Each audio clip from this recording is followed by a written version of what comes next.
রাজ্য রাজনীতিতে এক বিশাল চমক। রাজ্যের মুখ্যমন্ত্রী মমতা বন্দ্যোপাধ্যায় লক্ষ্মীর ভাণ্ডার এক ধাক্কায় 500 টাকা করে বাড়িয়ে দিয়েছে।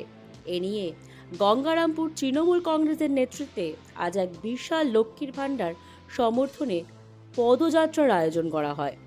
উক্ত পদযাত্রায় মহিলারা আনন্দে উচ্ছ্বসিত হয়ে বলেন, আমরা মমতা দিদির ভক্ত, লাগলে দেব রক্ত। মমতা দিদিকে জানাই ধন্যবাদ। ধন্যবাদ সহ বিভিন্ন স্লোগান মুখরিত করে সাফল্যমণ্ডিত করেন গঙ্গারামপুর তৃণমূল কংগ্রেস।